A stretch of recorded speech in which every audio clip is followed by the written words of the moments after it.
We will now hear from the permanent representative of Armenia, His Excellency Mher Margaryan. Excellency, you have the floor. Thank you.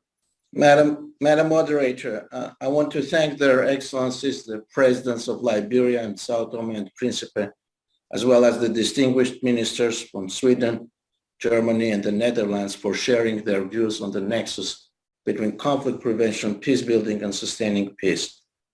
I also thank DSG Amina Mohammed, the Under-Secretary General Rosemary DiCarlo, and the UNDP Administrator, Mr. Achim Steiner, for presenting the work and the accomplishment of the joint UNDP-DPPA program.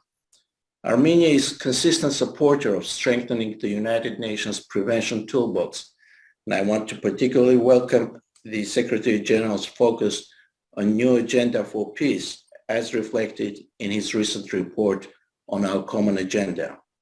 The peace building, development, and humanitarian action are closely interlinked and mutually reinforcing elements of conflict prevention.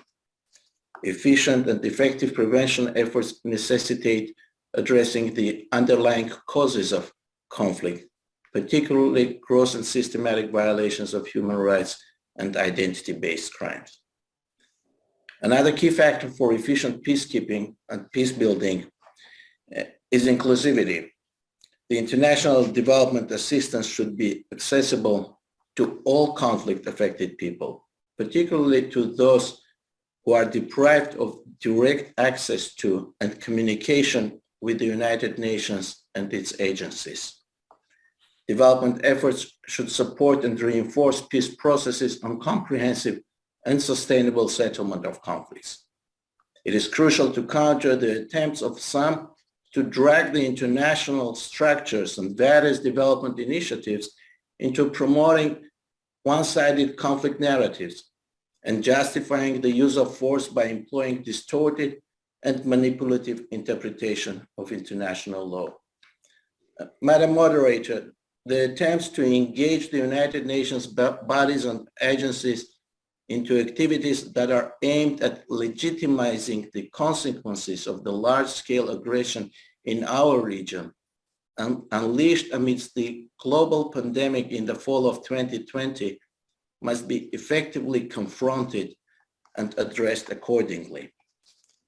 A human rights-based, people-centered, and inclusive approach aimed at supporting just and lasting settlement is vital for the comprehensive response to the humanitarian, protection, and development needs of people affected by Nagorno-Karabakh conflict in line with the humanitarian principles. Armenia values the long-standing and efficient collaboration with the UNDP and its Regional Bureau for Europe and the CIS, as well as the UNDP office in Yerevan in many areas of our development agenda. And we look forward to further strengthening the programmatic cooperation, which also takes into account the complex challenges prevalent in our region. And I thank you.